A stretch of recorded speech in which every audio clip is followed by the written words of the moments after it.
Merhabalar sevgili Medya Manas izleyicileri ve dinleyicileri. Sevgi ve hoşgörüye en çok ihtiyacımız olan zamanlardan birinde yaşıyor olabiliriz. Bizler insan olarak her zaman sevgi, hoşgörü, merhamet ve bağışlayıcılık gibi hayata anlam katan, hayatı güzelleştiren değerlere ihtiyaç duyarız. Geçmişten günümüze bu değerleri yaşayan ve yaşatan, bu değerlerin önemini her zaman bizlere hatırlatan düşünürler, filozoflar, mutasavvıflar olmuştur. Bugün bu manevi önderlerden olan Hoca Ahmet Yesevi ve onun sevgi ve hoşgörü anlayışı üzerine konuşacağız. Bizler hoşgörü, barış, adalet dini olan İslam'ın mensupları ve yine merhamet peygamberi olan Hazreti Muhammed'in ümmetiyiz. İslam'ı doğru anlamak, İslam'ın ruhuna, amacına uygun olarak yaşamak, yine Hazreti Muhammed'i doğru anlamak ve onun sünnetine uygun olarak yaşamak bütün Müslümanlar için önemlidir. Geçmişte ve günümüzde çok sayıda mutasavvıf, muhaddis, filozof, müfessir, mütekellim bu konunun önemine dikkat çekmiştir. Sevgili Medya Manas izleyicileri, İslam tarihine baktığımız zaman İslam'ın geniş kitlelere ulaşmasında, İslam'ın bir sevgi, barış, hoşgörü ve adalet dini olarak insanların kalbine yerleşmesinde emeği geçen isimlerden biri de Hoca Ahmet Yesevi Hazretleridir. Bu önemli ismi biraz yakından tanımak bizler için ufuk açıcı olacaktır. Hoca Ahmet Yesevi, Orta Asya Türklerinin dini tasavvufi hayatında büyük etkisi olan ve Pir-i Türkistan olarak bilinen mutasavvıf, şair ve Yeseviye tarikatının kurucusudur. Büyük mutasavvıf ve alim Hoca Ahmet Yesevi'nin Batı Türkistan olarak bilinen, günümüzde Kazakistan sınırları içerisinde yer alan Çimkent yakınlarındaki Sayram kasabasında veya Yesi olarak bilinen Türkistan şehrinde doğduğu rivayet edilmektedir. Eğitimine Yesi şehrinde başlayan Ahmet Yesevi, küçük yaştan itibaren hikmetli davranışları ile etrafındakilerin dikkatini çekmeye başlamıştır. Eğitimine Yesi'de başlayan Hoca Ahmet Yesevi, Arslan Baba'ya intisap ederek ondan feyz almaya başlar. Arslan Baba'nın terbiye ve eğitimi ile kısa zamanda mertebeler kat eder ve şöhreti etrafa yayılmaya başlar. Sevgili dinleyiciler, Ahmet Yesevi, Arslan Baba'nın vefatından sonra o yıllarda önemli bir ilim merkezi olan Buhara'ya gider ve burada Şeyh Yusuf el-Hemedani'ye intisap eder. Onun terbiyesi altına girer.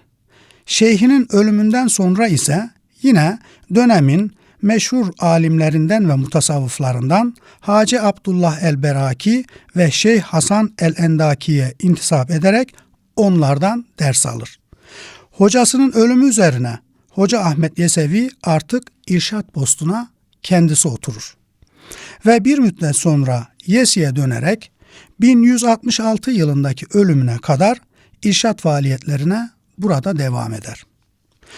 Burada Peygamberimizin vefat yaşı olan 63 yaşına geldiğinde tasavvufta gelenek olduğu üzere tekkenin avlusuna bir çilehane hazırlatır ve vefatına kadar burada ibadet ve zikirle meşgul olur. Değerli dinleyiciler, Hoca Ahmet Yesevi'nin Türkistan şehrinde muhteşem mimarisi olan bir türbesi bulunmaktadır. Bu türbenin de sıra dışı bir hikayesi rivayet edilmektedir. Rivayete göre kerametlerinin vefatından sonra da devam ettiği ileri sürülen Hoca Ahmet Yesevi, kendisinden sonra yaşamış olan Emir Timur'un rüyasına girer ve ona zafer kazanacağını müjdeler. Gittiği seferden zaferle dönen Timur, zaferden sonra Türkistan'da şöhreti ve nüfuzu iyice yayılmış olan Hoca Ahmet Yesevi'nin kabrini ziyaret etmek için Yesi'ye gelir ve burada bir türbe yapılmasını emreder. Bugün hala ihtişamıyla heyecan uyandıran türbe varlığını korumaktadır. Hoca Ahmet Yesevi'nin kendi bölgesinde 12 bin olmak üzere toplam 99 bin müridinin ve çok sayıda manevi halifesinin olduğu bilinmektedir. Sevgili Medya Manas izleyicileri ve dinleyicileri, burada bir hususu hatırlatmakta fayda var. İslamlaşma sürecinin başlangıcından itibaren Orta Asya bölgesinde yaşayan Müslüman Türklerin din anlayışını Hanefilik, Maturidilik ve Yesevilik oluşturmaktadır.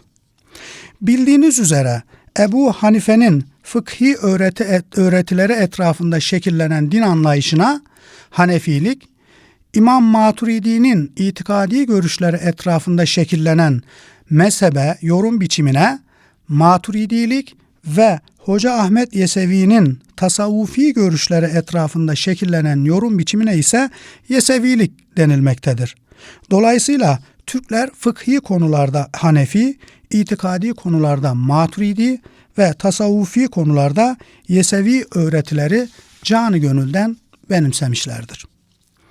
Değerli dinleyiciler, hocaları gibi Hanefi öğretileri benimsemiş olan Ahmet Yesevi, dini ilimlerin yanı sıra tasavvufu da öğrenmiş ve yaşantısıyla bunu bizlere göstermiştir. Onun en dikkat çeken yönlerinden birisi, dini anlatırken kullandığı üslubudur. Ahmet Yesevi, inandıklarını ve öğrendiklerini çevresindeki insanlara ve göçebe köylülere onların anlayabilecekleri bir dil ve alıştıkları şekilde sade ve yalın bir üslupla aktarmaya çalışmıştır. Onlara dinin hükümlerini, tasavvufun esaslarını, tarikatın adab ve erkanını öğretmeye çalışmak ve İslam dinini sevdirmek Hoca Ahmet Yesevi'nin başlıca gayesi olmuştur. Öğretilerini şiirsel bir dille, insanların kolayca anlayıp ezberleyebilecekleri bir yöntemle anlatması sayesinde Ahmet Yesevi insanlarla daha kolay iletişim kurabilmiştir. Kur'an'a ve Hazreti Peygamber'in sünnetine sıkı sıkıya bağlı olan Ahmet Yesevi'nin öğretileri kısa zaman içerisinde Orta Asya'da Sünni Türkler arasında büyük bir hızla kabul görmüştür. Ahmet Yesevi Hazretleri ve görevlendirdiği dervişlerin çabalarının da yardımıyla İslamiyet sadece Orta Asya'da değil, Anadolu ve Balkanlara kadar uzanan geniş bir coğrafyada yayılma imkanı bulmuştur. Hoca Ahmet Yesevi'nin hikmetli sözlerini içeren Divan-ı Hikmet isimli bir eseri yüzyıllardır Müslümanlara yol göstermeye devam etmektedir. Manas Medya'nın saygıdeğer izleyicileri ve dinleyicileri, Hoca Ahmet Yesevi'nin öğretilerinin merkezinde insan sevgisi ve hoşgörü yer almaktadır. Orta Asya Müslümanlarının manevi hayatı üzerinde yüzyıllardır etkili olan Hoca Ahmet Yesevi, sonsuz bir hoşgörü ve sevgi ile irşat faaliyetlerini yürütmüştür. Onun hoşgörüsünün kaynağı insan sevgisidir. İnsanlara dini anlatırken her zaman hoşgörülü olmuş ve iyilikle karşılık verme prensibinden hiçbir zaman ayrılmamıştır. Hoca Ahmet Yesevi'nin felsefesinde insan, Allah'ın yarattığı bir kul, bir varlık olarak sevilir. Ona göre insana yapılan her iyilik ve hayır, Allah'ın rızasını kazanmaya götüren bir vesiledir. İnsanı sevmek ve ona yardım etmek Allah'ın bir emridir. Hoca Ahmet Yesevi, insan sevgisi konusunda kafir mümin farkı gözetmeksizin insanlar arasında dil, din, ırk, renk ayrımı yapmaksızın iyilikte herkese aynı derecede yaklaşılması gerektiğini söylemektedir. Ona göre insan sevgisinin kaynağı Allah'a duyulan sevgidir. Onun şu sözlerini burada ifade etmek yerinde olacaktır. Sünnet imiş, kafir de olsa incitmesen. Hüda bizardır, katı yürekli, gönül incitenden. Allah şahit, öyle kula hazırdır siccin. Bilginlerden duyup bu sözü söyledim işte. Burada geçen siccin kelimesi cehennem anlamına gelmektedir.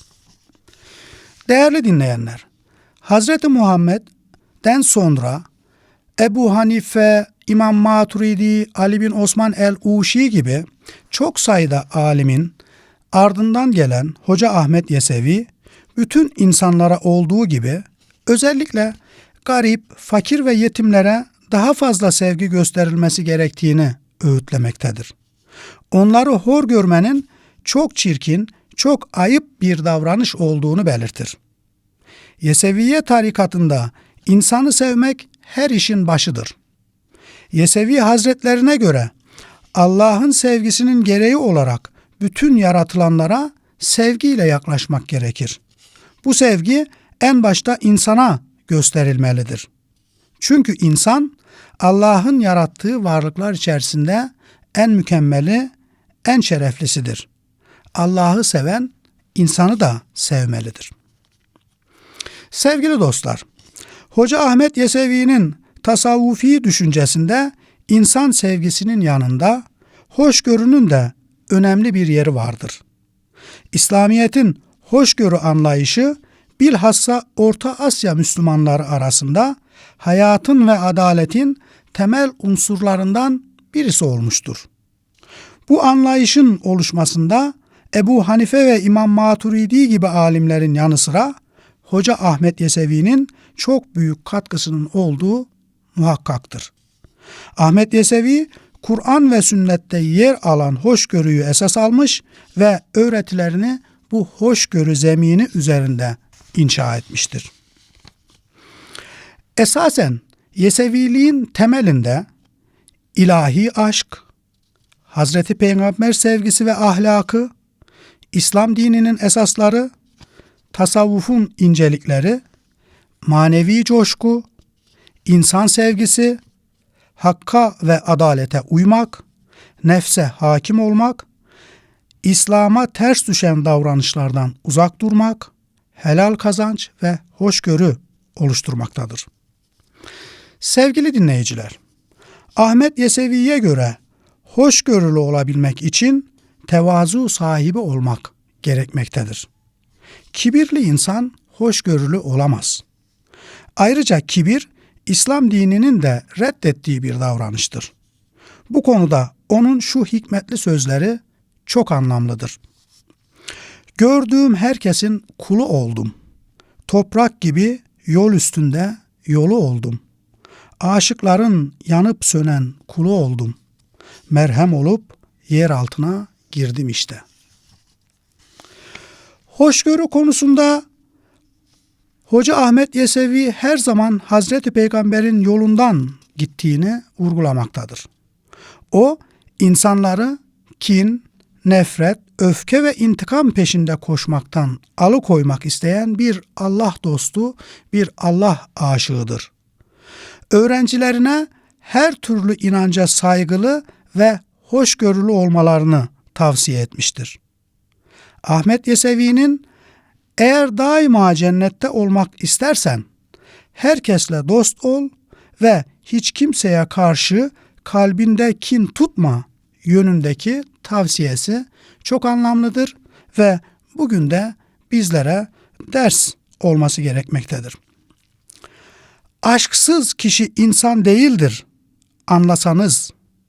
Muhabbetsizler şeytan kavmi, dinleseniz. Aşktan başka sözü eğer söyleseniz, elinizden iman, İslam gitti olmalı. Sözleri Hoca Ahmet Yesevi'nin düşüncelerini yansıtmaktadır. Değerli Medya Manas izleyicileri, Hoca Ahmet Yesevi'nin hoşgörü anlayışının temelinde kardeşlik ve yardımlaşma, merhametli ve sevecen olma, her şeye rıza gözüyle bakma, müsamahalı olma, Allah'ın yarattığı her şeyi beğenme prensipleri yer almaktadır. Ahmet Yesevi'ye göre hoşgörü sevginin vazgeçilmez şartıdır. İslamiyet bir hoşgörü dinidir. Hoca Ahmet Yesevi, Kur'an'ın sevgi, merhamet ve hoşgörü anlayışını şu sözleriyle dile getirmektedir. Nerede görsen gönlü kırık, merhem ol sen. Öyle mazlum yolda kalsa hem dem ol sen. Mahşer günü dergahına mahrem ol sen. Ben sen diye ayıran kimselerden geçtim işte. Hoşça kalın sevgili Medya Manas izleyicileri ve dinleyicileri.